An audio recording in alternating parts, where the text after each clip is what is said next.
直到私生子被曝沈家乱成一团，是许愿陪在沈浩明身边，与他度过了最难熬的日子。也是在这个时候，林涛竟然对严一坊下手，逼迫乔林离开于一鸣，跟他回老家结婚。如果说方雷是蠢，韩卫平是坏，那么林涛就是真的损到了家，真的印证了那一句不怕坏人坏，就怕坏人有文化。因为可怜他，所以让他加入了严一坊，负责掌管账目。在这期间，林涛伪装得非常好，表面的大度，背地里的阴暗，让乔林等人都以为他早已经放下，看他这人为了严一坊的贷款四处奔波。乔林也是打心底的感谢，因为沈家出了事，所以许愿很久都没有去严一坊，一直都是乔林在打理。乔林也不想许愿担心，所以贷款的事情一直都是他在和林涛对接。直到贷款批下来的那一天，本来乔林想要感谢林涛请他吃个饭，可乔林却被于明喊走，这让林涛再也装不下去，直接摊了牌。他告诉乔林实话，款之所以会批，是因为他做了假账目，如果真的追问下来，许愿是法人就要承担责任。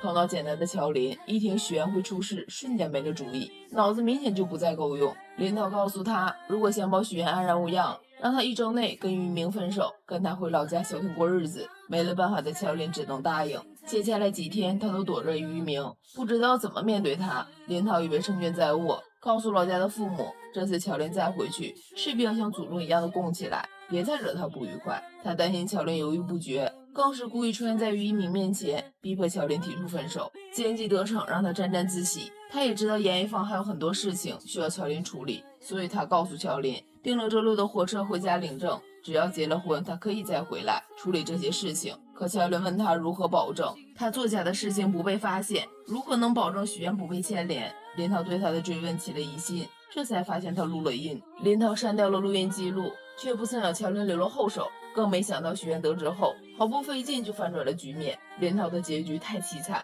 不过他真的是活该。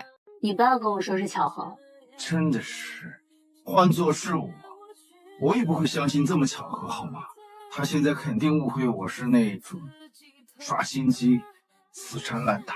其实当初许愿重新戴上婚戒，就已经决定原谅沈浩明，可是却遭到史蒂夫挑拨。他告诉许愿严一坊有难，沈浩明鞍前马后，他的目的都是为了稳住许愿。巴莱金对金达有3个月的考察期，沈浩明根本不爱他，做的一切都只是为了生意的考量。这让许愿想起巴莱金夫人的话，说巴莱金来这里是因为3个月的观察期。他当时没有多想，还告诉等待3个月后的好消息。这让许愿僵立在原地，史蒂夫在车里观察他的反应，这让他开始得意，告诉许愿沈浩明采访的时候力挺爱妻，让人动容。但是许愿可能不知道，就是那次采访，金达股票连拉2个涨停板，简直是一石三鸟，既帮了许愿，也让巴莱金夫妇看在眼里，股票也跟着大赚一笔。许愿故意镇定，史蒂夫还告诉他，一会儿的聚餐，为了拍下夫妻情深的画面，沈浩明还买通了人进行偷拍，发点恩爱夫妻的通稿，说不定他就能进了董事会，到时候一石四鸟也是可能。许愿不想相信，可转身来到饭店，史蒂夫的话一一认证，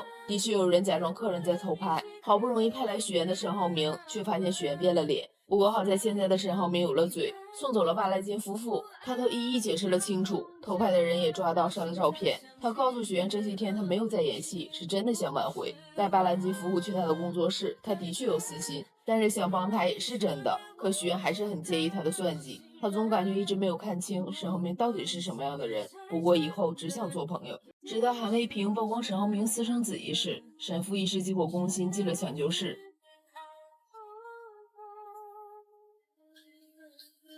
整个金达集团因为此事市值蒸发了近20亿，董事会提出对沈氏父子的罢免，由徐总担任董事长一职。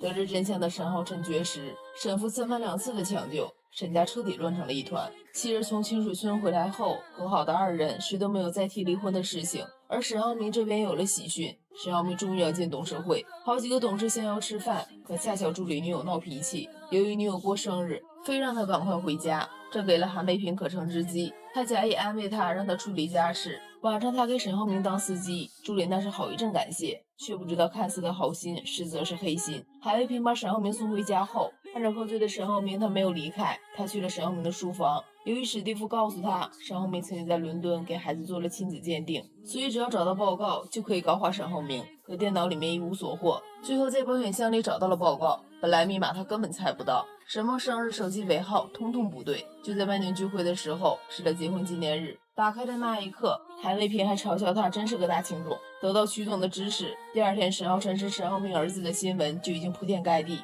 于兰不明白为什么这么多年这件事突然被暴露出来，而且还在沈浩明加入董事会的节点。他担心董事会会断臂求生。得知消息的沈浩明最先担心的就是沈浩辰，他让司机接浩辰回家，可不知道学校早已经炸了锅。什么哥哥变父亲，20岁就生了孩子，父亲其实是爷爷。沈浩辰被嘲笑家里的关系太乱套，每一句话都像一把刀子扎在他的身上。就在回家的路上，逃跑的沈浩辰被韩卫平带走，故意给他看网上的视频。他告诉沈浩，其实他知道他妈妈是谁，可以带他去找他。就是这一句，让沈浩辰义无反顾地跟他走。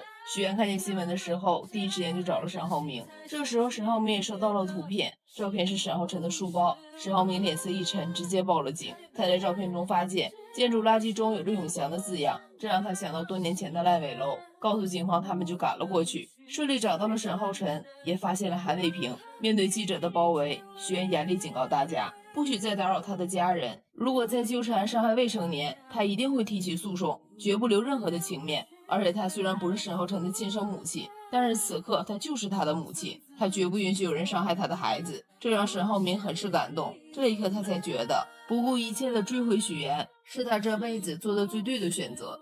沈浩明和许愿终于和好，然而这一切都要感谢清水村之行。可天天盼着冷静期结束的曲总不仅没有等来离婚的喜讯，还等来了二人和好的消息。实在也坐不住的他，让韩卫平不惜一切代价搞垮沈浩明。可韩卫平没有脑子，知道智取不行，只能牺牲色相，让满脑子水的方雷陷入了爱河。也是从他那儿得知了沈浩辰的身世，他的公开，沈家乱成了一团。其实自从姐夫给的追击计划落了空，沈浩明就想去清水村学习草木染，希望可以帮助许愿。本来简兰建议许愿融资，因为一个初创公司没有现金流必死无疑。其实这点许愿不可否认，毕竟他们已经不止一次面临账户没有钱，那种濒临死亡的绝境，他比任何人都清楚。简良自信满满，可一旁的沈浩明却波澜不惊，因为简良说的全是优点，缺点是一句没提。资本家不是慈善家，投了钱想要看见的可不只是同等的回报，甚至几十几百倍都不止，而且势必要签对赌协议。简良却反驳，他说他会把许愿的意愿放在第一位。可沈浩明却笑了，拿什么担保？就算他同意，公司也不会同意，他姐也不会同意。所以他建议许愿搞预售，收取预售金，这样就可以保证资金不会短缺。当你对金钱有了自主权，才会对做的事情有决策权。而且互联网有一个精髓，先标准化再个性化，当有了设计版权再谈融资，才有了保护自己的能力。简良虽然不服气，但是他也不可否认沈浩明说的在理。可许愿一直对沈浩明都是公事公办的态度，这让沈浩明心中很是苦闷。周围没有人能安慰他，他只能独自一个人消化掉这些情绪。他总想着能多帮一点总是好的，所以他去了清水村，希望学习草木染可以给许愿带来一些灵感。也是这时候，清水村的村长邀请许愿去参观，之前一直太忙，以至于许愿早就忘在了脑后。如今已经进入正轨，他想着就当放个假，顺便找找灵感。也是这时候，清水村的村长邀请许愿去参观，之前一直太忙，以至于许愿早就忘在了脑后。如今已经进入正轨，他想着就当放个假，顺便找找灵感。看着那些田园风景，让他感到无比的放松。可突然沈浩明的身影出现，甚至还干起了农活，他简直不敢相信。其实沈浩明已经来了一段时间，他学了扎风筝，去上了草木染的课，有时候还会给孩子们科普知识。可就在草木染的工坊相遇许愿，恰巧两个人订了同一家民宿，让许愿开始怀疑他是故意跟踪他。就连学习草木染时，沈浩明过敏的涕泗横流，他都觉得是他的手段而已。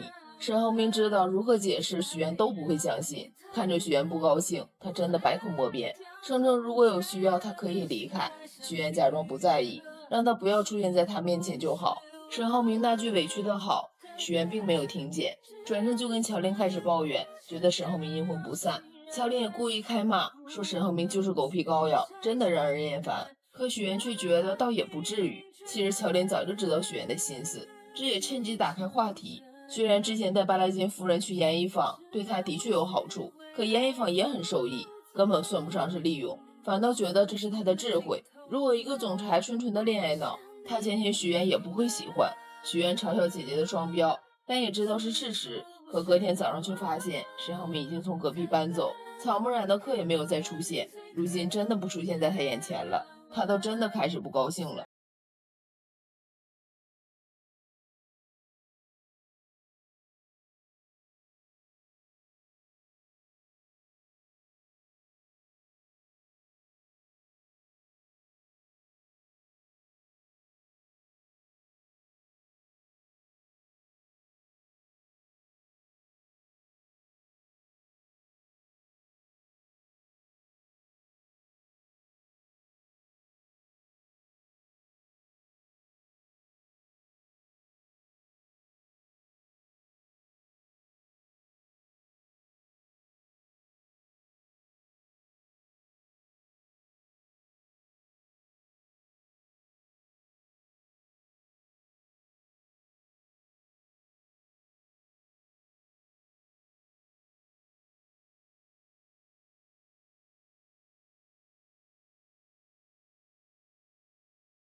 赵露思与陈伟霆携手主演的新剧《许我耀眼》刚开播便冲上热搜，女孩许妍怀揣着对青年才俊沈浩明的倾慕与爱意，一心想要与他携手步入婚姻的殿堂。当第一次与沈浩明的父母见面这个重要时刻，许妍竟做出了一个大胆且惊险的决定，请来2个人假扮自己的父母。谢谢叔叔阿姨，愿意把妍妍嫁给我，能够娶到她是我的幸运。他精心策划着每一个细节，试图用这虚假的表象蒙混过关。见面现场气氛看似融洽，实则暗流涌动。沈浩明的父母本就心思细腻，在交谈过程中，逐渐对许妍父母的身份产生了怀疑。他们不经意间聊起许妍父亲所在大学的事情，试图从这细微之处寻找破绽。许妍察觉到危机，内心虽紧张不已，但表面仍强装镇定。他提前给那2位假扮的父母做了大量功课，不仅带他们熟悉学校的位置，还让他们了解周边饭店的情况。面对沈浩明母亲对父亲身份的追问，许妍灵机一动，称父亲是研究人员，因工作性质特殊，相关信息难以查到。为了进一步坐实父亲是外国大学教师的身份，他甚至让假扮者模仿真正大学教师的签名，并在沈浩明父母面前成功签下了一模一样的名字。一番操作下来，众人一律赞消，打算前往院子继续商讨婚礼事宜。然而就在沈浩明的母亲和许妍单独走在路上时，局势急转直下。母亲面色凝重，直接说出了一个惊人的消息：他们是你的亲生父母吗？感觉你跟父母之间不太熟。原来在吃饭时，他就发现了一个关键细节：母亲给许妍加的鸡蛋，许妍一口未动。他深知若是亲生父母，不可能不清楚女儿的喜好。就在那一刻，他对许妍父母的真实身份起了疑心。许妍听闻心中一惊，但很快又镇定下来，无奈之下只能编造另一番说辞。他声泪俱下地诉说自己的身世，称父母从小便离开他去了外国，自己一直跟着姥姥长大，基本没见过父母，也未曾感受到家人的关爱。这一次若不是因为结婚，父母根本不会回来。他表示自己是为了给对方留下好印象，才故意营造出家庭和谐的假象。沈浩明的母亲听后感同身受，她想起自己曾在沈浩明小时候出国打工，深知缺少家人陪伴的痛苦。就在这时，保姆前来有事相告，母亲安慰了许妍几句后便离开了。一波未平，一波又起，许妍刚松一口气，便接到了欢欢的电话。原来她从策划转变为活动主持人的申请又一次被驳回了。这对一直努力想要在事业上有所突破的许妍来说，无疑是一个沉重的打击。一切只是刚刚开始，这件事情还没有这么快下定论。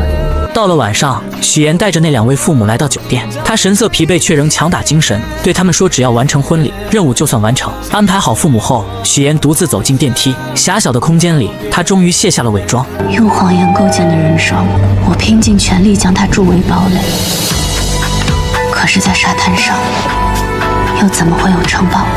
第二天，许妍如往常一样来到演播现场，她试图将昨晚的烦恼抛诸脑后，全身心投入到工作中。然而现实却并未如她所愿。主持人孙思维姗姗来迟，一见到身为策划的许妍，便摆出一副咄咄逼人的架势。他认为许妍只会在背后搞小动作，对许妍的工作能力百般质疑。他吐槽台词极度不通顺，抱怨请来的嘉宾一次比一次差，甚至对许妍提出的建议也充满敌意，觉得那是在挑战他的权威。你有那精力，还不如花心思怎么讨好我。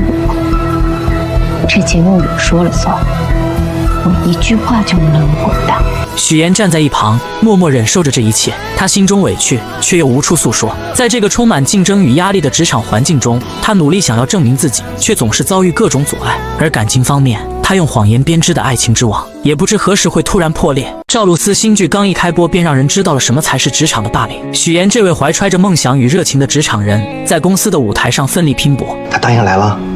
三木老师很有兴趣，说要看一下整个时间的那就是没有谈好了。然只因他未能请到公司心心念念想要邀请的人物，公司便立刻翻脸不认人，以他的节目收视率持续走低为借口，毫不留情地发出威胁，若是下次收视率继续下滑，便准备将他辞退。这突如其来的打击狠狠地砸在许妍的心上。许妍虽满心疲惫与委屈回到家中，但她并未选择沉沦，于是她强打起精神，准备继续投入到工作中。就在这时，男友沈浩明的出现，如同一束光照进了他略显灰暗的世界。沈浩明竟直接拿出了公司想要邀请的三木老师的联系方式，这无疑是一个巨大的惊喜。你怎么会知道我的工作安排？因为在你那边有我的信任。然而许妍敏锐地意识到情况有些不对劲，她立刻试图转移话题，问起男友对昨天自己父母的印象如何。可沈浩明却显得有些漫不经心，他觉得这与自己无关，在他心中，爱的人只有眼前的许妍。在这美好的夜晚，二人深情拥吻，仿佛外界的一切纷扰都与他们无关。但他们之间的故事还得从半年前说起。那时身为策划的许岩，为了能邀请更多的人参与自己的节目，可谓是绞尽脑汁。而沈浩明便是他目标名单中的一员。为了能见到心心念念的沈浩明，许岩付出了多日的不懈努力。终于，他以想要成为学徒的身份，获得了与沈浩明见面的机会。初次见面，许岩便被安排了一个任务：修剪面前的龙舌兰。这对于许岩来说，既是一个挑战，也是一个展现自己的机会。他不仅将龙舌兰的各种专业知识娓娓道来，还自信满满的说出自己修剪的方向是让龙舌兰按照自己的意愿生长。这一番独特的言论瞬间引起了沈浩明的注意。沈浩明不知不觉来到了许岩面前，静静聆听他的谈论。许岩越说越投入，眼神中闪烁着对职务和工作的热爱。他的每一句话都仿佛带着魔力，让沈浩明对这个女孩产生了浓厚的兴趣。这时沈浩明话锋一转，提到了许岩的工作。明天来上班吧。不过你来我这儿，那你的工作怎么办，许小姐？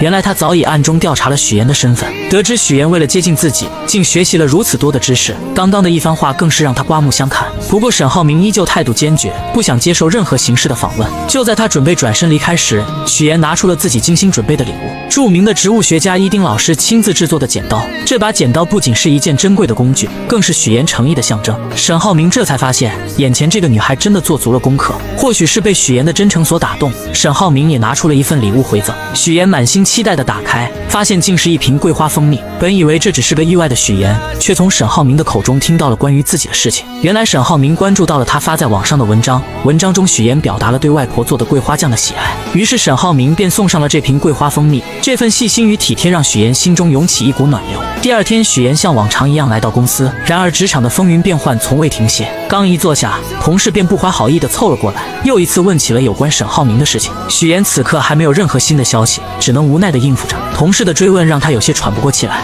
好在同事离开后不久，许岩接到了沈浩明的消息，让他来金达集团找他。这消息让许岩的心情瞬间明亮起来，他精心打扮了一番，怀着期待的心情前往金达集团。然而命运似乎总爱开玩笑，当许岩终于见到日思夜想的沈浩明时，意外却突然降临。由于连日的劳累加上感冒，他的身体早已不堪重负。刚一见到沈浩明，一阵眩晕感便袭来，他眼前一黑，竟直接晕倒在了沈浩明的身上。身为一名普通打工者的许岩来到了沈浩明所在的公司，然而刚刚见到沈浩明的时候，许岩便因连日的劳累与身体的不适，直接晕倒过去。当许岩在医院缓缓睁开双眼，映入眼帘的是沈浩明那略显疲惫却满是关切的脸庞。原来是沈浩明亲自将他送到了医院，生怕许岩有个三长两短。此刻看着正在处理消息的沈浩明，许岩心中满是感动。他轻声说道，想让沈浩明先去忙自己的事情，不必一直守在他身边。是我把你叫出来的，我当然要负责到底了。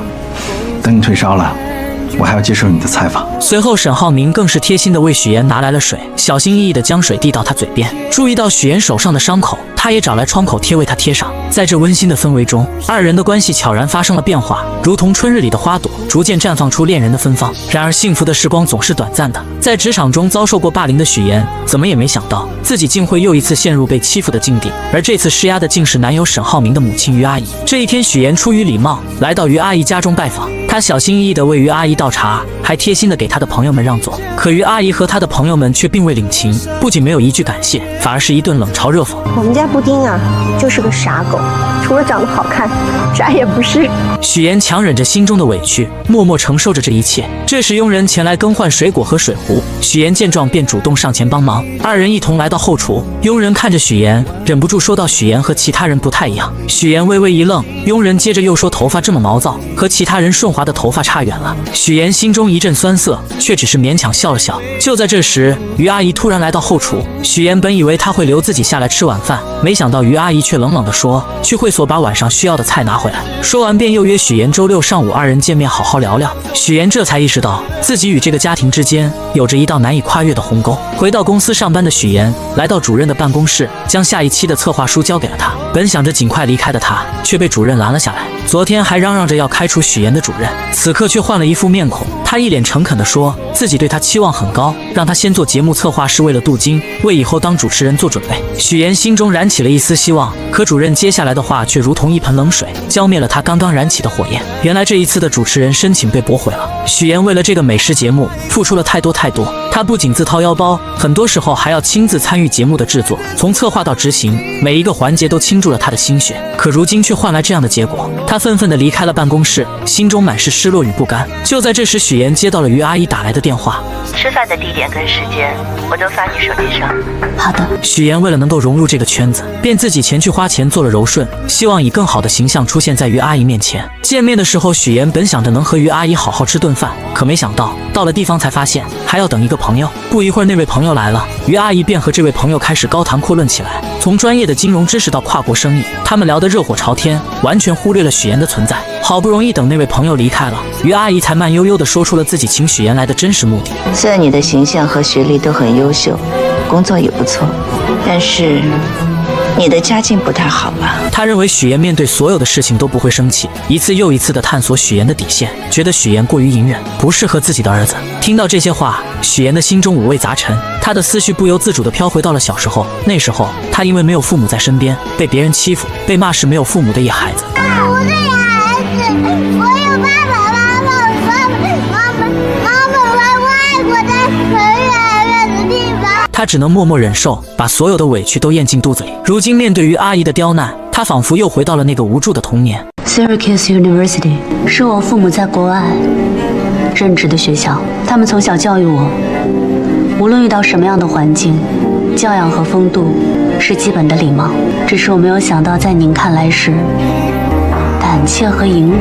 冷静下来的许妍将近期遭遇的种种不愉快一股脑地归结到了于阿姨身上。在她心中，自己好不容易才寻得那个真正倾心的人，这份爱情她绝不可能因为于阿姨的刁难与阻挠就轻易选择放弃。时光悄然流转，在许妍的努力下，半年后的今天，事情已然发展到两家准备步入婚姻殿堂的地步。第二天的公司会议上，气氛凝重而热烈。公司老总沈府郑重地提出了新区的建设计划。更令人振奋的是，目前已经得到了最大公司世丰的资助意向。会议上，众人纷纷表达对这次合作的看好，认为这是一次难得的发展机遇。然而沈浩明却始终一言不发，眉头紧锁。会议结束后，沈浩明被父亲叫到了办公室，这时他才缓缓道出自己的顾虑。原来世丰新上任的郑董事长在处理事故时总是尽力掩盖真相，这种做法让沈浩明心生疑虑。而且郑董事长是空降而来，在公司内部根基尚浅，没有自己可以完全信任的人。更让他担忧的是，郑董事长带来的3个人都存在明显的缺陷。基于这些原因，沈浩明认为世丰公司内部必定暗藏矛盾，随时可能爆发。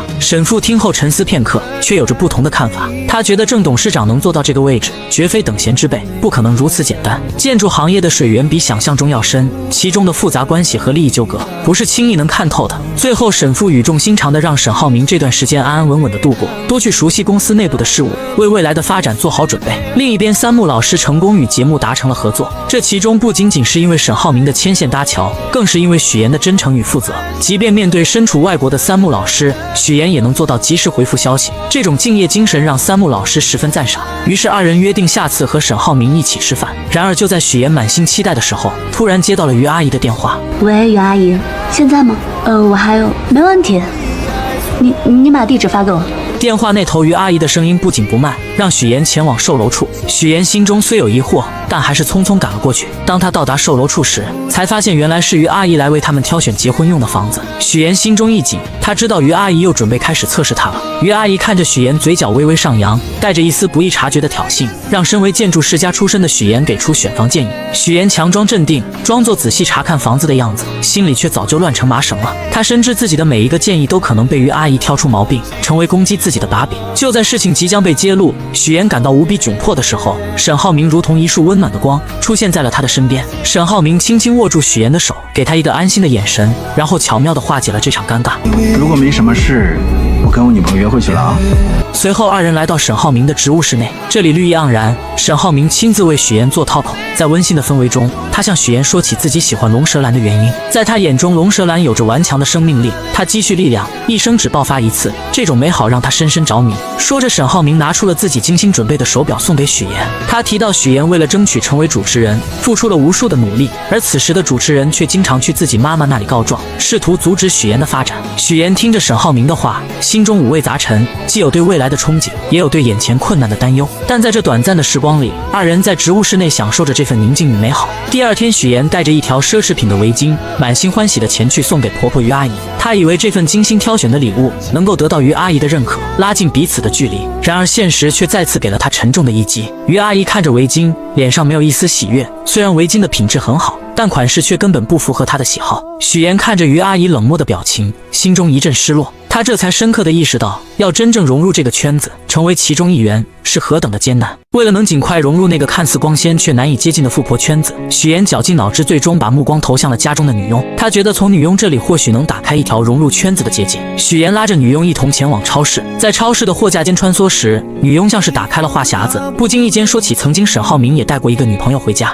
可那个女孩在于阿姨的小圈子里并不讨喜，各种表现都没能入于阿姨的眼，最终被于阿姨毫不留情地否决了。许妍听着瞬间明白过来，于阿姨他们根本就没有真正接受自己，之前的种种不过是表面的敷衍。但她没有气馁，反而暗暗下定决心要主动出击，想尽办法融入这个圈子。第二天，许妍精心打扮后，和于阿姨等人来到了网球场。其实她对网球一窍不通，但为了能融入这个圈子，她还是硬着头皮来了。看着于阿姨他们在球场上挥洒自如，许妍只能在旁边干着急。不过她很会察言观色，在于阿姨他们休息的时候，主动跑过去帮他们捡起散落在地上的网球。这时于阿姨看着许妍，开口说起许妍家中的事情，语气中带着一丝审视。都是知识分子，在国外很多年了。他父亲在雪城大学当教授，但似乎也认可许妍家庭条件符合自己的要求。于阿姨的朋友在一旁观察着许妍捡球的举动，眼中闪过一丝赞赏，觉得许妍是个有修养的人，各方面都很符合他们的眼光。然而就在气氛逐渐融洽的时候，一群朋友前来寒暄，各种奉承的话不绝于耳。大家沉浸在这虚假的热闹中，脸上都挂着虚伪的笑容。突然曲总的出现打破了这场闹剧，众人像是被施了魔法一般，目光瞬间都落在了曲总身上，然后匆匆围了上去，如同众星捧月一般。许妍站在一旁静静观察着这一切。他从美玲姐口中了解到，原来曲总是南山资本老总的妻子，众人这么追捧他，无非是希望能够从他那里获得更多的资源。许妍心中一动，他知道如果能和曲总搭上关系，自己在这个圈子里的地位必定会逐渐上升。经过一番打听后，许妍得知曲总喜欢昆曲，而且还要举办昆曲大赛，这无疑是一个绝佳的机会。许妍立刻来到舞房寻找曲总的身影。终于在舞蹈房中，他看到了正在练习昆曲的曲总。此时的曲总正被水袖花困扰，一次次地尝试，却始终没办法学会。许妍知道这是自己表现的好时机，她赶忙请来老师帮助自己学习水袖花。可老师告诉她，最快学会流水袖也需要1个月的时间。1个月对于急于融入圈子的许妍来说太漫长了，但她没有退缩，开始了日复一日的刻苦练习。无论是在家里还是在演播室，只要一有空闲时间，许妍就会练习。她的手臂因为长时间的挥动而酸痛不已，但她始终没有放弃。终于在日复一日的坚持下，许妍成功学会了流水袖。她的努力没有白费，日复一日的坚持也让曲总注意到了她。曲总对这个勤奋又执着的女孩产生了兴趣，主动和许妍搭上了话。许妍心中暗喜，她知道自己的计划初见成效。为了能在这个圈子里立足，许妍开始用谎言编织自己的周围。真好，谢谢。我听老师说你才开始学啊？我是小时候就喜欢，小时候就觉得好看，长大了才品出了其中的韵味，才来专门学一学。这时曲总说起自己发起了一场昆曲大赛，并邀请许妍也来参加。在舞蹈房中，许妍和曲总开始相互练习流水袖。许妍看着曲总认真的模样，心中暗自得意，觉得自己的计划已经成功了一半。然而就在这时，曲总接了一通电话，原来是他儿子关于入学来英国际学校的事情。电话那头的声音让曲总的脸色变得有些凝重。等电话结束后，许妍为了进一步拉近和曲总的关系，说起了自己是节目主持人的事情。我们打算邀请一些各行各业有影响力的女性来参与。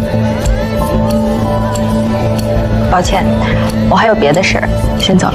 可他没想到，这句话却让曲总的脸色瞬间冷了下来，两人之间的气氛变得有些尴尬，最终不欢而别。但许妍并没有因此而放弃，她思来想去，竟然直接找到了美玲姐。她向美玲姐说起曲总会参加自己的节目，还描绘了一幅如果节目能请来更多人，将会多么精彩的蓝图。她希望美玲姐能够利用自己的人脉，帮助自己请来更多的人，让节目更加火爆，也让自己在这个富婆圈子里站稳脚跟。在复杂的人际关系网中，许妍深刻领悟到一个道理：只有拥有一定的资源，才能让他人真正重视自己。凭借着曲总的名声，许妍成功吸引了主任的重点关注。主任对许妍的能力和潜力有了新的认识，这为许妍后续的计划提供了有力支持。许妍敏锐地察觉到节目转型的契机，她决定改变节目的方向，从原本邀请明星参与，转变为邀请各行各业有影响力的人。她认为这样的转变不仅能提升节目的深度和内涵，还能为自己积累更广泛的人脉资源。就在这个关键时刻，许妍鼓起勇气提出了自己的请求。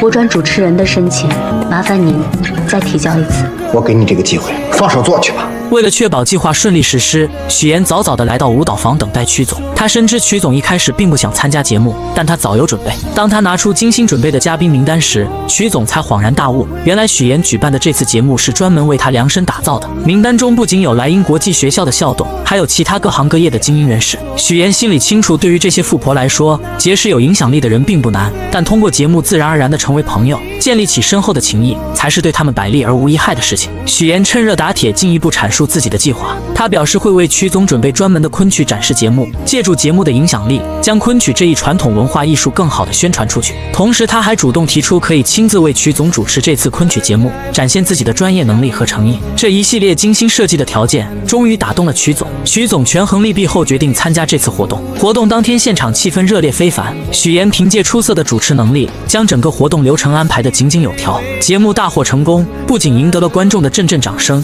也让许妍在富婆圈中声名鹊起。从此，许妍凭借主持人的身份，拥有了邀请这些富婆上电视的权利。她巧妙地利用这个机会，帮助富婆们促进彼此之间的关系，为他们牵线搭桥，谈成合作。渐渐的，众人对许妍举办的这次活动产生了浓厚的兴趣。许妍更是看准时机，以于阿姨的身份邀请其他2位客人前去节目做客。下一期的家宴节目，曲总还是会去的。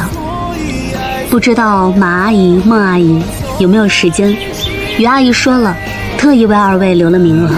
得到这个好消息的朋友们兴奋不已，立刻回去着手准备相关事宜。等到众人走后，于阿姨才意味深长地说起将人情推在自己身上的事情。她心里明白许妍这丫头不简单，开始对这个原本并不起眼的姑娘产生了浓厚的兴趣。节目的爆火给许妍带来了意想不到的收获，她不仅成功成为了主持人，还吸引了众多赞助商的目光。之前的赞助费用与现在相比，简直不可同日而语。然而就在许妍信心满满地前往化妆间时，之前的主持人找上门来。这位主持人认为许妍抢走了自己主持人的位置，心中充满了怨恨。他怒火中烧，对着许妍就开始攻击，声称许妍是靠着富2代男朋友才走到今天的地位。面对这些无端的指责和闲言碎语，许妍根本不想争论，她深知无需过多解释，于是她匆匆离开了化妆间。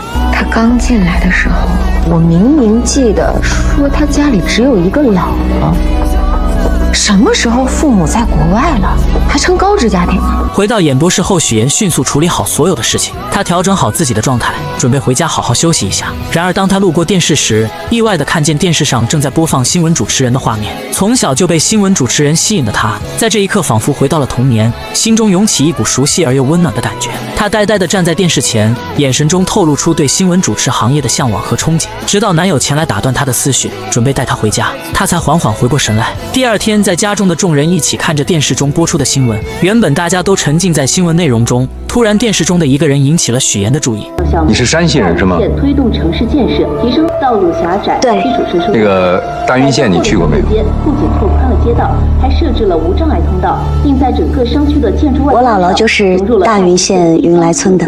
对了，叔叔，您去出差没有多玩2天？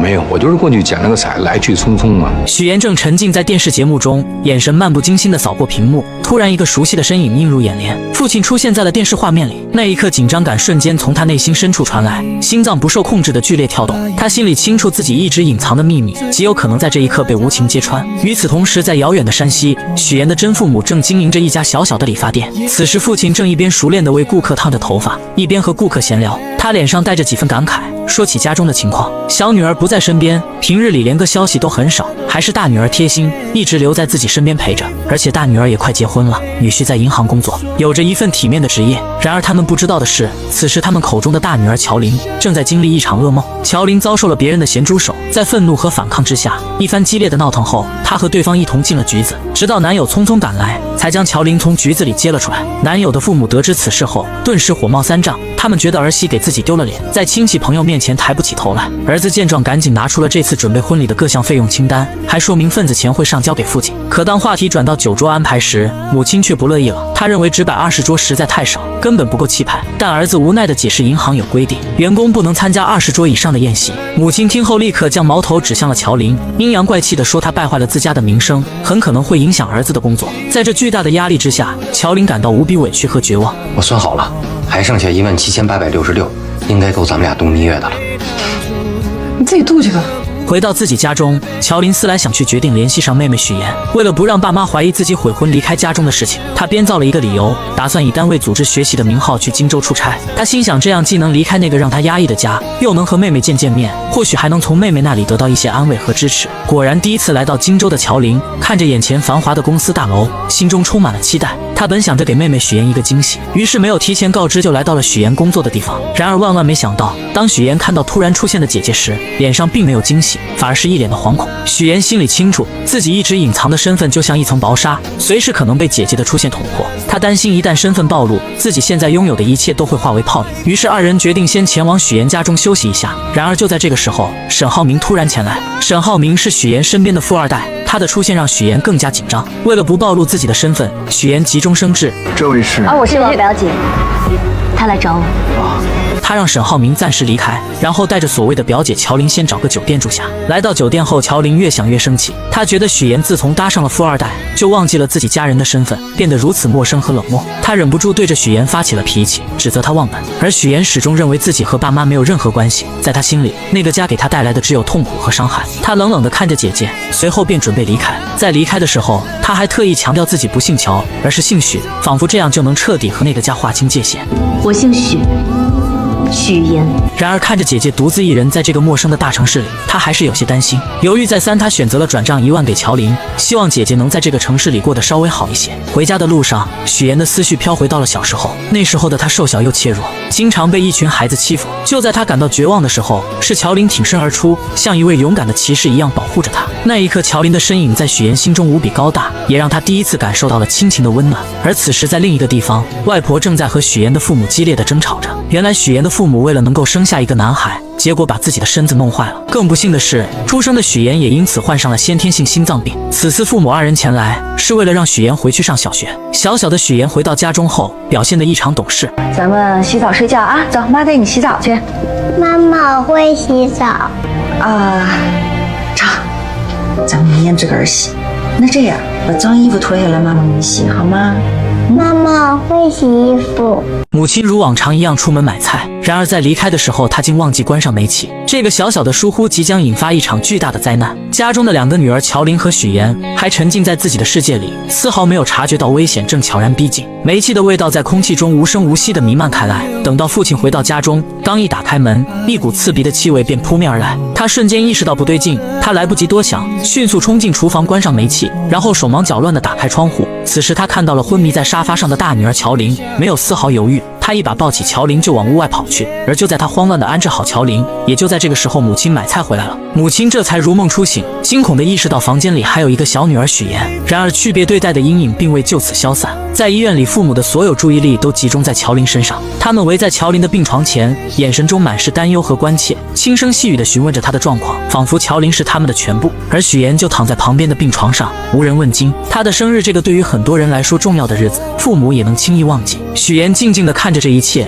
心中五味杂陈。她第一次如此深刻地意识到，自己在这个家里是如此的格格不入。时光匆匆，许妍步入了高3这个关键的人生阶段。对于很多孩子来说，高考是改变命运的契机，是通往未来的桥梁。然而对于许妍而言，这座桥梁却似乎被无情地截断了。父亲来到老师办公室，与老师商议着不让许妍参加高考的事情。许妍偶然间听到这个消息，她的世界瞬间崩塌。她不顾一切地冲进办公室，眼中满是愤怒和不甘，大声指责父亲的行为。在众人的注视下，父亲和许妍来到楼下。父亲看着情绪激动的女儿，终于说出了原因。原来家里经济拮据，没有足够的钱供养2个大学生上学。在父亲的心中，姐姐乔林应该去上大学，改变家庭的命运，于是只能让许妍留在县城找工作。许妍听着父亲的话，心中的委屈如潮水般翻涌。她终于鼓起勇气，说出了父母偏心的事实。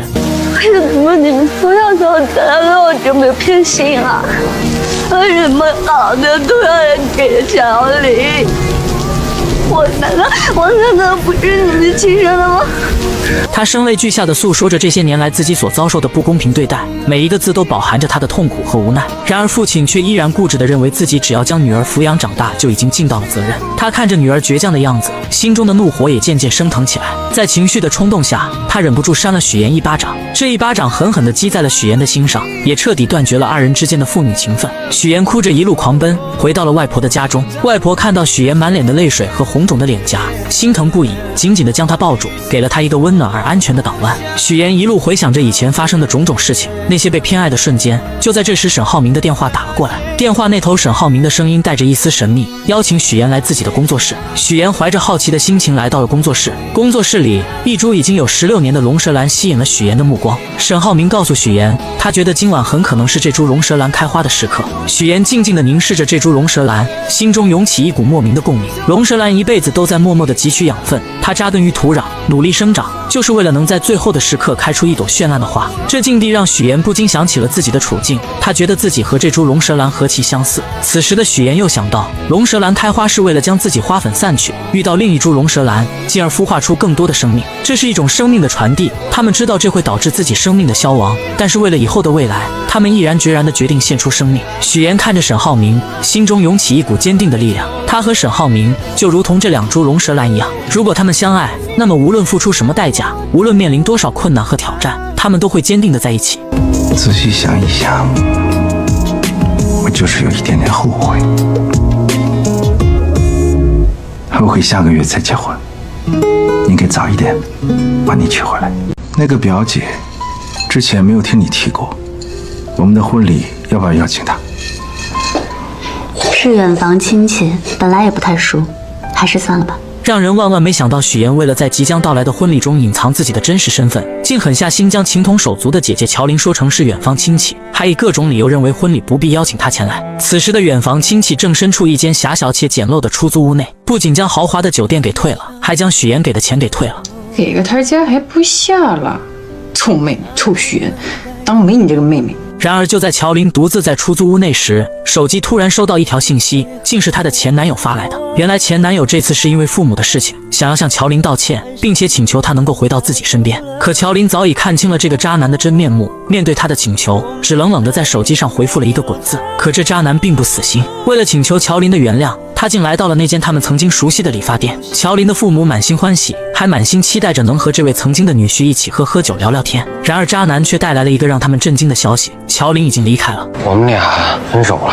乔琳的父母得知女儿去了荆州，心里便隐隐觉得女儿此去必然会去找许妍，于是他们心急如焚地拨通了许妍的电话。可电话那头传来的却是挂断的忙音。为了找到大女儿，两位老人没有丝毫犹豫，按照2年前许妍留下的地址，毅然决然地踏上了前往荆州的路途。当他们风尘仆仆地来到那个小区时，许妍正好带着沈浩明一家人出现在了小区里。许妍一眼就看到了不远处的父母，那一刻她的眼神中闪过一丝慌乱。小妍，妍妍。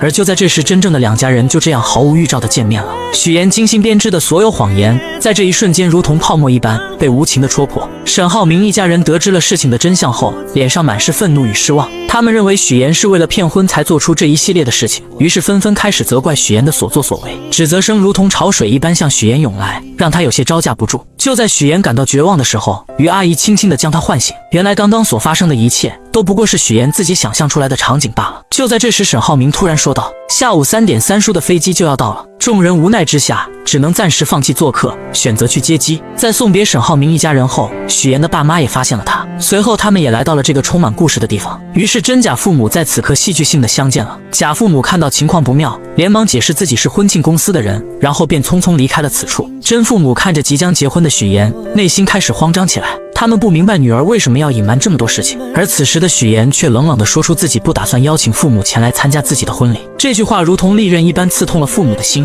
愤怒的父母刚要发作，许妍却将姐姐的地址告诉了他们，然后便头也不回地离开了。许妍的父母按照地址来到了大女儿乔琳的出租屋内。在寸土寸金的荆州，乔琳只能合租一间小小的房间，生活过得十分拮据。这次她打算在荆州寻找一份属于自己的工作，开启新的生活。在与父母的交谈中，乔琳竟然得知了妹妹许妍竟然打算结婚的消息。为了弄清楚事情的经过，她来到了许妍的家门外。就在家门外，乔琳看到了许妍的假父母，随后从许妍那里得知了一切真相后，乔琳终于明白了妹妹最近做出这些荒唐事情的原因。你说你如果以后跟沈浩明结婚了，你打算怎么办？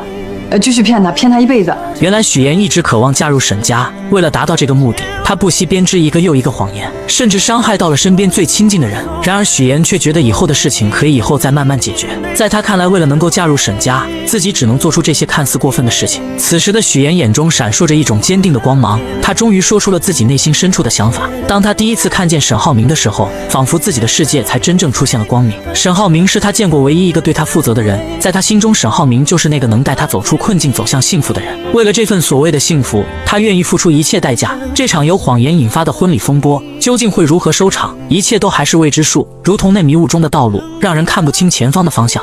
你这胆子也太大了吧？那万一沈家人知道怎么办？你怎么收场呀？你不说就不会有人知道。你还打算继续骗呀？你说你这么聪明，你干嘛干这么愚蠢的事儿呢？当姐姐乔琳终于找上门来，将所有的事情都了解清楚后，她才惊觉妹妹在这个节骨眼上，似乎真的邂逅了所谓的真爱。然而乔琳的内心依旧充满了忧虑，在她看来，谎言终究有被拆穿的那一天，到那时一切美好的幻想都可能化为泡影。可此时的许岩却陷入了自己的执念之中，他觉得自己的事业正处于上升期，而这份来之不易的爱情，更是他生命中的救赎，是他无论如何都要紧紧抓住的。在他心中，事业和爱情缺一不可，他坚信自己有能力将这两者都牢牢掌控在手中。告别姐姐后，许岩独自坐在家中，品尝着姥姥亲手做的桂花蜜。就在这时，手机铃声突然响起，是沈浩明打来的电话。原来沈浩明在查看婚礼名单时，发现自家那边来参加婚礼的家人数量众多，而许岩这边却只有他的爸妈和2位同事。许岩见状，只好无奈地解释，称家中亲戚平时不常走动，彼此关系比较疏远，所以不想邀请他们前来参加婚礼。就在这时，沈浩明不经意间提到了姥姥，他眼中闪烁着温柔的光芒，诚恳地说自己想陪着许岩一同回去探望姥姥。许岩心中一紧，他深知如果沈浩明一同前往，自己的谎言将会彻底暴露。于是他急中生智，以公司业务正处于关键时期，需要他亲自处理为由，巧妙地拦住了沈浩明。挂断电话后，许岩陷入了沉思，他绞尽脑汁地思索着该如何继续圆这个谎言。就在这时，母亲的电话打了进来。母亲在电话那头鼓起勇气说，自己毕竟是许岩的父母，无论如何都想要参加女儿的婚礼。然而没等母亲把话说完，许岩便心急如焚地挂断了电话。为了防止再次出现类似的意外，他迅速将电话备注中原本的妈改成了母亲的真实姓名。经历了这场电话风波后，许岩决定搭乘大巴车回到那个熟悉的姥姥家。当大巴车缓缓停下，高叔开着那辆三蹦子前来接他。坐在三蹦子上，许岩才真切地感觉到自己回到了家乡，回到了那个充满温暖和回忆的地方。三蹦子一路颠簸前行，终于停在了姥姥家的小院前。许岩迫不及待地走进院子，一眼就看到了正在忙碌的姥姥。姥姥正站在凳子上，小心翼翼地摘着桂花。许岩心中一酸，赶忙快步上前，轻轻扶着姥姥从凳子上下来。随后他挽起袖子，帮助姥姥采桂花。这不是今年嘛，雨水多，天又冷，我怕呀，这些桂花要是再不摘完的话，过了花期了，以后甜甜的桂花酱就做不了了呀。然而快乐的时间总是过得飞快，夜幕降临，许岩和姥姥坐在院子中的石凳上，吃着新鲜的水果，月光洒在他们身上，为这个宁静的夜晚增添了几分温馨。许岩犹豫了许久，终于鼓起勇气向姥姥说起了自己谈的那个男朋友，还提到自己打算下个月就结婚。姥姥听到这个消息，脸上立刻露出了开心的笑容，可许岩的脸上却没有丝毫的喜悦，他的眼神中透露出一丝复杂的情绪。随后他缓缓地说起了爸妈来到了荆州，还表示自己和他们之间根本没有多少感情，所以不想让他们来参加婚礼。姥姥心里有数了，我打电话把他们叫回来，不会让他们再去荆州了。姥姥看着自己一手带大的许岩，她原本打算把许岩的婚礼办得漂漂亮亮的，让所有人都看到她的幸福。然而许岩却委婉地说起路途太远了，不希望姥姥太折腾。可听到许岩这样说，她知道许岩有自己的难处，于是姥姥便说起自己不想去了，并让她以后带来结婚照片就行。那一夜对于许岩和姥姥来说都是一场揪心的夜晚。当许岩将剩下的水果放进冰箱时，意外地看到了冰箱中满满的都是姥姥亲手做的桂花蜜。那一瓶瓶桂花蜜仿佛是姥姥对她无声的爱。许岩再也忍不住了，泪水夺眶而出，顺着脸颊滑落。对姥姥的感情在这一刻终于彻底爆发，那些被他压抑在心底的思念和愧疚，如同决堤的洪水一般汹涌而出。我一定会接你到荆州去的，我一定会让你过上好日子。许岩自幼便在姥姥的悉心照料下长大，内心中对姥姥的情感也格外深厚。当他独自坐上返回荆州的大巴车，而他的思绪却不由自主地飘回到了那些与姥姥共度的珍贵时光。小时候每一次生日回到姥姥家，姥姥早早的就为他准备了香甜的生日蛋糕，让年幼的许岩满心欢喜。也就是在那个时候，姥姥语重心长地对许岩说，一定要努力学习，将来考上好大学，离开这个偏远的地方，去见识更更广阔的世界。姥姥的话语也成功照亮了许岩前行的道路。许岩没有辜负姥姥的期望，他凭借着自己的努力和坚持，成功考入了荆州传播大学新闻传播学院。当他收到录取通知书的那一刻，激动与喜悦涌上心头，他第一时间就想到了姥姥，想要与她分享这份来之不易的喜悦。为了让许岩能够在大学里过上美好的校园生活，姥姥毫不犹豫地拿出了自己的银行卡交给许岩。那一张小小的银行卡承载着姥姥无尽的爱与关怀。也就是从那一刻起，许岩暗暗下定决心，将来一定要让姥姥过上幸福美好的生活。在大学期间，许岩不仅在学业上刻苦钻研，还利用课余时间做各种兼职。他穿上厚重的玩偶服，穿梭在餐厅的各个角落，还凭借着自己的学识当起了家教老师。而他省吃俭用，将剩下的钱寄回去给姥姥，只为报答姥姥曾经的养育之恩。回到荆州后，许岩的生活又迎来了新的变化。刚与他见面的沈浩明满心欢喜地送给他一颗20克拉的大钻戒。此时的许岩心中五味杂陈，他深知自己曾经为了某些目的撒下了谎言，如今必须要靠自己的力量去弥补那些过失，去报答那些自己对不起的人。第二天，沈浩明来到公司，意外地见到了一个老朋友方磊。陈总好，我叫方雷，接下来为您汇报178号地的风险评估报告。方磊身着干练的职业装出现在沈浩明面前，随后他开始有条不紊地给沈浩明介绍对于本次竞拍土地的看法。他的见解独到而深刻，让沈浩明不禁对他刮目相看。下班之后，沈浩明特意找上了方磊，他心中充满了好奇，便问起方磊为何一声不响地回国并来到自己的公司。方磊嘴角微微上扬，打趣地回绝了这个问题。接着他拿出了一张曾经大学时期沈浩明送给自己的衣服照片。你大二的时候在皮划艇大学生联赛上赢得了这件奖品，我说喜欢，你二话不说就送给我了，我超级开心。然而他们二人的举动却被一旁的许岩看得一清二楚。许岩发信息告诉沈浩明自己已经到楼下了。接到信息的沈浩明下意识地向方磊展示起手中的戒指，语气坚定地说自己准备结婚了，还表示有机会会介绍给他认识。说完他便匆匆告别了这位老同学。但很快许岩和方磊便迎来了再次见面的机会。许岩打听到方磊在学做菜，便也来到了厨房之中。他装作不经意的样子，说起二人似乎在金达集团见过。方磊微微一愣，随即露出了礼貌的微笑。你好，我是许岩。你好，我是方磊，我是沈浩明的未婚妻。此时的方磊也说起了他们家与沈家是世交，很久以前就已经认识了。许岩听后心中暗自警惕，他将方磊当成了潜在的对手，表面上却亲切地称方磊为妹妹。这看似友好的称呼，实则是在向方磊宣示着自己的主权。随后许岩看着方磊做好的沙拉，他便上前请求品尝一块。吃完后，他热情地邀请方磊去吃饭。在饭桌上，两人之间的火药味十足。方磊看着细心照顾自己的许岩，便说起在留学的时候沈浩明对自己的照顾。他还提到以后在公司可能还要麻烦沈浩明。那你把工作做好，就不会麻烦他了，对不对？眼看在言语上似乎占不到上风的方磊，便说起了许岩这么漂亮，和沈浩明即将要结婚，自己准备给二人当伴娘。在这场爱与较量的复杂乐章中，许岩、沈浩明和方磊三人之间的关系错综复杂，他们的故事有将会如何发展？在众人期待的目光中，许岩身着一袭洁白如雪、精致绝伦的婚纱，宛如从童话中走出的公主。她手捧着馥郁芬芳的鲜花，缓缓地朝着站在台前的爱人沈浩明走去。此刻，沈浩明身着笔挺的黑色西装，眼神中满是深情与期待。当许岩终于走到他身边，两人相视一笑，随后他们一同挽起手臂，迈着坚定而又和谐的步伐，一步一步走向那象征着永恒与幸福的婚姻殿堂。在众人的瞩目下，他们来到了台前，司仪面带微笑开始主持这场神圣的仪式。许岩和沈浩明在司仪的引导下，缓缓伸出双手，交换着那承载着彼此承诺与深情的婚戒。当两枚婚戒稳稳地戴在对方的手上时，仿佛时间都为之静止。紧接着，在这幸福洋溢的日子里，他们相互拥吻在一起。台下的众人被这温馨浪漫的一幕所感染，纷纷响起了热烈而持久的掌声，一同见证着这美好的瞬间，为他们的爱情送上最诚挚的祝福。然而，婚礼的热闹氛围还未完全消散，仪式结束后，众人便开始忙碌地招待剩下的宾客。就在这时，一个意想不到的人出现了，真正的外国大学老师许叔叔。许叔叔夫妻二人不经意间看到结婚照上的许岩，我怎么看着像佳佳的同学许岩？是有点像啊，是他吧？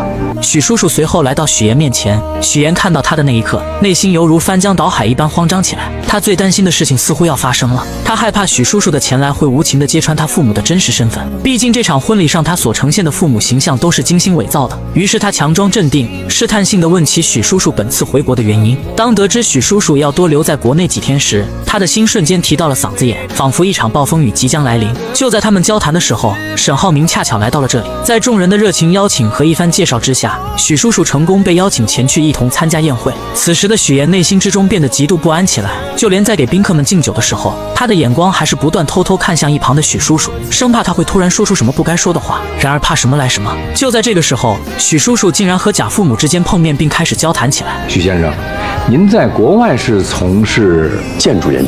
哦，建筑行业，那您跟我的亲家是同行啊？是吗？这是双重缘分，双重缘分。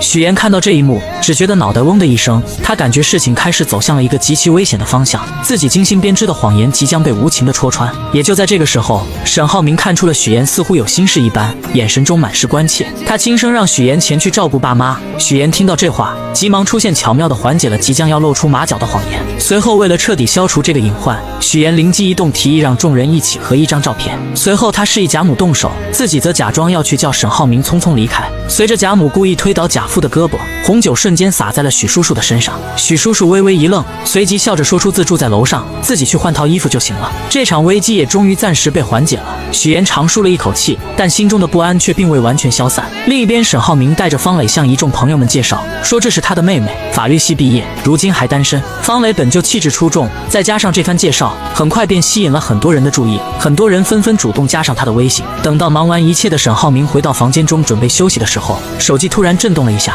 是一条方磊的信息。无边泳池见。你说喝醉的人是不是很容易淹死啊？随后沈浩明看着睡着的许岩，心中经过一番挣扎后，决定前去面见方磊。他本想着让醉酒的方磊尽快上岸，然而方磊却自顾自地说自己想要在这里醒酒，眼神中带着一丝倔强与落寞。就在沈浩明准备无奈离开的时候，你真的不怕我像我姐那样淹死吗？不要轻易说淹死这个词，对谁都不好。然而他们不知道的是，他们之间见面的事情已经被许岩尽收眼底。这场婚礼所带来的风波似乎还远远没有结束。沈浩明，我爱你。我已经结婚了，请你自重。让人始料未及的是，在沈浩明与许岩大婚当夜，方磊竟在这个特殊时刻向沈浩明毫无保留地表达出了自己的心意。不仅如此，方磊还对许岩冷嘲热讽起来，直言许岩刚见面时就刻意装作清纯的模样，在他眼中许岩俨然成了一个心机深沉的女子。当他追问沈浩明为何要与许岩结婚时，沈浩明面色微沉，并不想回应这个问题，随后便匆匆离开了这个充满火药味的地方，只留下方磊一人站在原地。第二天原本是沈浩明和许岩满心欢喜准备去国外度蜜月的日子，然而就在他们即将出发时，方磊竟然不期而至。情敌见面分外眼红，空气中瞬间弥漫起一股紧张的气息，二人又一次不可避免地吵了起来。你浩明哥还带你去过哪些地方？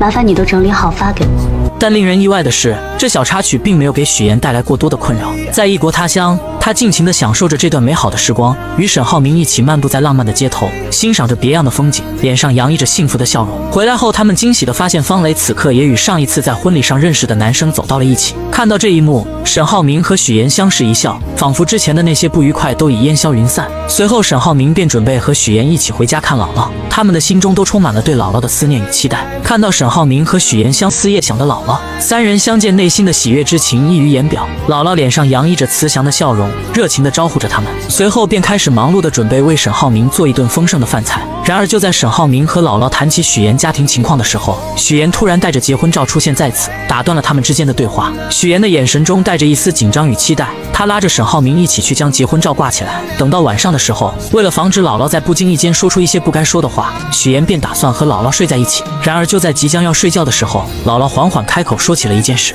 你爸爸前一段时间身体不太好，到医院去检查，检查报告出来了，说他肺上有肿瘤。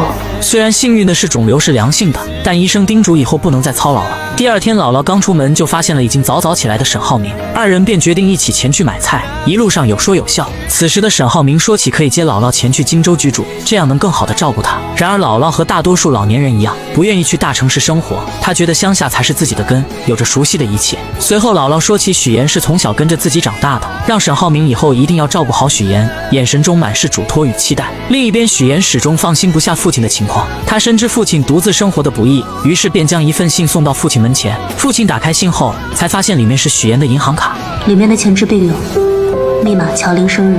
然而回到荆州的许岩和沈浩明并没有闲着，二人一起来到了一处古色古香的四合院内，阳光透过树叶的缝隙洒在青石板上。就在许岩正在欣赏着四合院的时候，突然沈浩明说出了一件让他震惊不已的事情。原来这间四合院已经属于许岩了。沈浩明考虑到许岩想要成为新闻主持人，而这个职业必须要结交广泛的人脉，于是便精心策划，让许岩利用四合院去结交更多的人，为他的事业助力。随后来到房间中的沈浩明还贴心地为许岩量起了身高，动作轻柔而又充满爱意，仿佛这是为许岩弥补小时候缺失的经历，让他感受到被宠爱被呵护的温暖。在这个充满爱的家里，许岩和沈浩明的未来正如同这四合院中的阳光一般明亮而又充满希望，他们将携手共同书写属于他们的幸福篇章。谁也未曾料到，来到荆州后干起化妆品推销员的乔林，竟然意外地遇上了自己大学时期暗恋的同学于一鸣。刹那间，乔林心中涌起一阵惊喜。然而就在他刚要迈出步伐追上去的时候，舍友突然冒了出来将他拦住。我要试妍妍。哦，原来舍友是来试用化妆品的。乔林心中虽有些无奈，但还是热情地接待起来。可谁能想到舍友这一试用，便耽搁了乔林大量时间，而且最终一个化妆品也没买。乔林无奈之下只好拿出规定，告知舍友一个人一周只能试用6次化妆品。没想到舍友不但不理解，反而声称之前没这个规定，还警告乔林小心自己投诉他。说完便匆匆离开了，留下乔林呆愣在原地。下班后，乔林拖着疲惫的身躯回到出租屋，刚进门就意外听到了舍友在打电话。你们别舍不得花啊，早上吃几个鸡蛋都算来算去，哪能几个钱呀？好，知道你能赚，但是自己要照顾好自己啊。从电话内容中，乔林得知舍友省下化妆品的钱是为了能让远在老家的父母过上好日子。这一刻，乔林心中五味杂陈，被舍友的孝心深深打动。他没有丝毫犹豫，拿出一堆化妆品送给了舍友。这些都是你试过的试用装，我带了点新的回来给你，以后你就自己在家画吧，别去柜台麻烦我了啊。你老去柜台麻烦我，我就净得伺候你了，我怎么赚钱呀？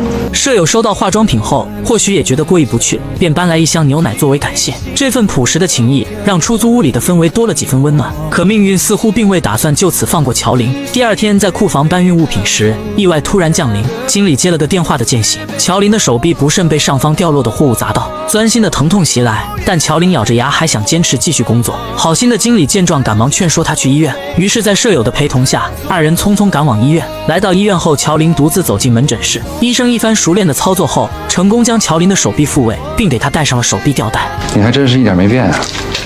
就在这时，医生缓缓摘下了口罩，乔林定睛一看，竟是当天在商场遇到的暗恋同学于一鸣。一时间，乔林又惊又喜，心中泛起层层涟漪。于一鸣关切地询问起乔林家人的情况，得知乔林的家人都在老家，只有许岩还在荆州。原来于一鸣曾向许岩表白却被拒绝，此次见到乔林，便想通过他再次见到许岩，于是提议让许岩来医院接乔林。不久后，许岩匆匆赶到医院，看到受伤的乔林，他急忙询问情况，得知并无大碍后，便与这位曾经的老同学于一鸣聊了起来。于一鸣看着眼前曾经的白月光许岩，心中满是感慨。二人开始深入了解彼此的现状。交谈间，于一鸣注意到许岩手上那枚耀眼的20克拉大钻戒。你结婚了？上个月。瞬间明白二人之间已再无可能，心中不禁涌起一丝失落。随后他默默返回了自己的科室。然而此时的乔林却已被于一鸣深深吸引，目光始终追随着他的背影。随后许岩带着乔林回到那间狭小且简陋的出租屋，看着屋内仅有一个卫生间，家具也不齐全的环境，并且他看出乔林铁了心要留在荆州打拼，便决定帮他改善居住条件，同时也为了减少自己日后的麻烦。当天晚上，搬家人员便上门准备将乔林的东西搬到对面的房子里。乔林本想拒绝，他觉得这样太麻烦许岩了。许岩见状便提起小时候乔林对自己的帮助，这份情谊许岩从未忘记。就在乔林依旧有些犹豫时，许岩说出了一个让他无法抗拒的理由。我忘记告诉你，新家公寓邻居是于一鸣，不要搬了，几位大哥。搬得搬。那个对不起啊，刚刚那个我帮你们搭包去。乔林啊。你手不方便，给你买的早餐。许岩一心盼着姐姐乔林能过上好日子，他不仅精心安排让于一鸣成了乔林的邻居，还特意拜托于一鸣在生活上多多照顾姐姐。对，一会儿我把食堂菜单发给你，中午想吃什么你就告诉我。走了，拜拜。此刻的乔林拿着手机专注地翻看着菜单，脑海里满是对未来生活的美好憧憬，却不知一场风波正悄然酝酿。另一边，许妍的前男友林涛正在家中遭受父母的严厉训斥。原来林涛父母得知乔林的父母购置了一处门市房，便不假思索地认定那是用了他们给儿子的彩礼钱。老两口气愤不已，责令儿子立刻去把彩礼钱追回来。林涛无奈之下只得发消息给乔林，却惊愕地发现自己的微信和电话都被拉黑了。走投无路的他只好前往荆州，去找已成为家宴主持人的许妍。当林涛赶到许妍之处，却被安保人员以没有证件为由拦了下来。他心急如焚，却又无可奈何，只能眼巴巴地望着里面，心中满是焦急与愤怒。而此时的许妍正和于一鸣在公司外面的餐厅见面。然而二人见面，一方面是为了感谢于一鸣对乔林的照顾，另一方面于一鸣也希望能劝说许妍和乔林缓解关系，让他们成为真正的姐妹。然而许妍心中有着自己难以言说的过往，那些经历如同伤疤，不愿轻易被人揭开。他打断了于一鸣的话，表示保持现状就足够了。就在这时，林涛竟意外找了上来。他看到许妍和于一鸣在一起，顿时怒火中烧，认定是许妍在背后捣鬼，才导致自己和乔林分手。许妍见状，急忙起身准备出去和林涛好好解释，可林涛情绪激动，一把将他推倒在地。恰在此时，许妍突然瞥见之前刁难自己的同事出现在餐厅外面，他深知自己目前的身份不宜暴露，情急之下便对林涛说可以带他去见乔林。林涛信以为真，二人匆匆离开了餐厅。等那位同事来到餐厅时，于一鸣并未提及刚才发生的事情，表示刚刚二人只是撞在一起，没什么事情。随后许妍带着林涛来到一个相对安静的地方，将事情的来龙去脉一五一十地说给林涛听。可林涛却固执地认为分手是别人的错，始终不肯面对现实。许妍见状，严肃地告诉他，二人已经分手，没有任何关系了，不允许他再去干涉乔林的生活。为了彻底解决此事，许妍还提出自己可以把彩礼钱全还给他。然而林涛却依旧不依不饶，眼看没办法从许妍这里得到满意的结果，竟准备去许妍的公司耍无赖。哎，这准是彩礼的事儿吗？我要的是人。我不知道。不说是吧？那我就天天来，我上你们单位去要人，上你婆家去要人。你不是嫁得挺好吗？我让他们了解一下，你到底在外边干了些什么见不得人的事儿。许妍看着眼前这个如此不讲道理的人，心中满是厌恶，压根不想再与他纠缠。随便你。直接转身离开了。第二天，许妍来到乔林家中，把昨天发生的事情一五一十地告诉了姐姐。为了平息这场矛盾，也为了防止自己身份暴露引发更多麻烦，许妍决定还给他们家彩礼钱。她心想，只要把钱还了，或许一切就能恢复平静。乔林听后，心中虽有些复杂，但也明白许妍的苦心，便同意了她的决定。解决完事情后，许妍便匆匆离开了。她不想再因为这件事而节外生枝，但他们不知道的是，这场风波并未就此平息。沈浩明得知此事后，立刻吩咐下属去处理这件事情。果然，第二天林涛不仅接到了爹妈的电话，甚至银行的行长也通知他回去。原来沈浩明的下属找到了相关方面，施加了压力。你跟我说实话，你跟周航什么关系？没关系啊，没关系。他会单独问你的情况。等到这场闹剧终于暂时画上了句号，许妍经过这一番折腾，心中感慨万千。她看着身边一直默默支持自己的沈浩明，心中满是温暖与安心。经历了这么多风风雨雨，她越发珍惜和沈浩明在一起的时光，二人也继续过上了他们甜蜜而美好的生活。别吞吞吐吐，说。黄总说你是太子爷。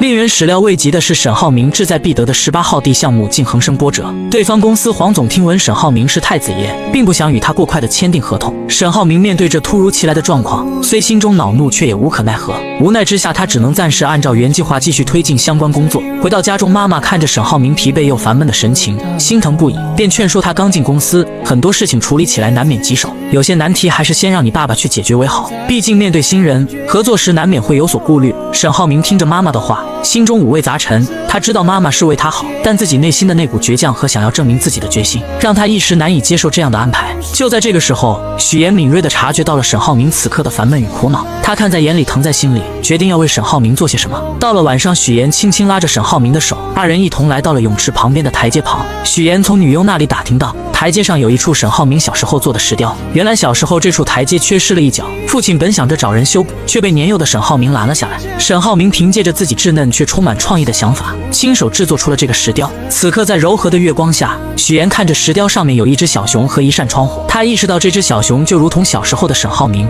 躲在房间中。虽然内心可能充满了孤单与无助，但她却总是把所有的不开心都深埋在心底，只展现出开心快乐的一面给外人看。所以我就给他按了一盏小灯，希望可以驱赶走那些不开心的阴霾。不再这么孤单。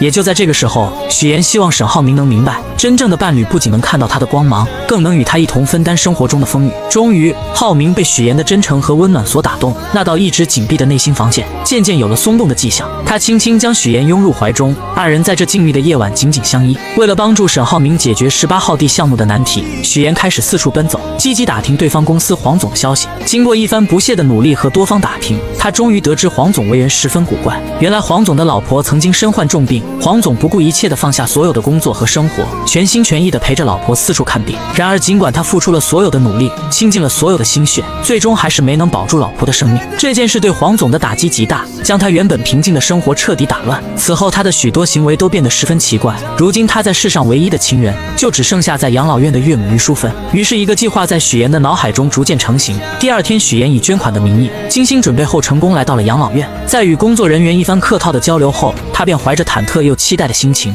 准备前去见于淑芬。当他终于见到于淑芬时，却发现老人已经患上了阿尔茨海默症，且处于中晚期，状态十分不好。老人的眼神迷茫而空洞，不仅拿着扫把到处击打，嘴里还念念有词，又用手里的泥巴捏成素丸子。也就在这个时候，许妍想起了姥姥做的素丸子，那熟悉的味道和温暖的场景，如同电影般在她的脑海中不断回放。晚上回到家，许妍便和姥姥开始打视频电话，让姥姥指导自己做丸子。第二天，许妍再次去拜访于淑芬，她先是从包里拿出精心准备的美味桂花蛋糕，随后许妍想起之前了解到的信息，说起她和自己的姥姥都是支援边疆建设的第一批援疆人，他们有着相似的经历和回忆。果然，这一番话语让于淑芬暂时稳定了下来。然而就在许妍准备喂她吃蛋糕的时候，老人突然又一次失去了记忆，他眼神变得迷茫而警惕，认为许妍是小偷，不仅将蛋糕弄在许妍的身上，还紧张地拿出自己的泥巴丸子开始查看。眼看自己的泥巴丸子没缺少后，许妍便拿出自己亲手制作的素丸子。当于淑芬看到这熟悉的素丸子时，眼神中闪过一丝惊喜和熟悉，她的病情似乎在这一刻缓解了很多。在许妍温柔的安慰下，于淑芬开始吃起了蛋糕。许妍知道自己的这个计划或许能为解决18号地项目的难题带来一丝转机，而她与沈浩明之间的感情也在这共同的经历中变得更加深厚和坚定。许妍始终怀着满满的耐心与爱心，一次又一次地来到养老院陪伴于淑芬。她知道，对于患有阿尔茨海默症的老人而言，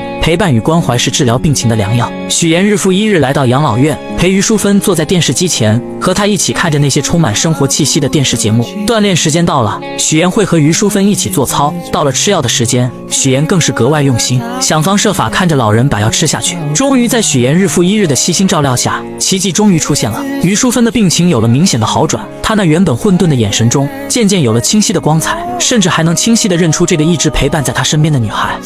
您刚才叫我什么？真君许妍。您记得我名字了？哦，我一直记着你的名字呀。于淑芬病情的好转，自然也引起了黄总的注意。黄总平时工作繁忙，很少有时间来看望岳母，但每次来都能看到许妍在这里无微不至地照顾着老人。他看着许妍耐心地为岳母做出的这些事情，心中涌起一股深深的感动。他意识到这个女孩是多么的伟大，于是黄总开始多方打听许妍的身份。经过一番努力，他终于得知，原来这个一直默默照顾自己岳母的女孩，竟然是沈浩明的妻子。随后，黄总约上了沈浩明。这段时间，你爱人许妍经常去照顾我岳母，我岳母的病情也得到了缓解，状态也比之前好了许多。难道你不知道？他没有跟我说过。这次见面，黄总表面上说是想和沈浩明一起打球娱乐一下，然而随着交流的深入，话题逐渐转到了工作上。沈浩明敏锐地察觉到这是一个难得的机会，他开始有条理地分析起黄总公司目前面临的问题。他指出，如今黄总的公司正面临着明远集团的激烈竞争，在市场上处于十分被动的局面，而只有2家公司展开合作，才能整合资源，发挥各自的优势，完美解决当前面临的问题，让黄总的公司顺利进入核心的竞争圈，在激烈的市场竞争中占据一席之地。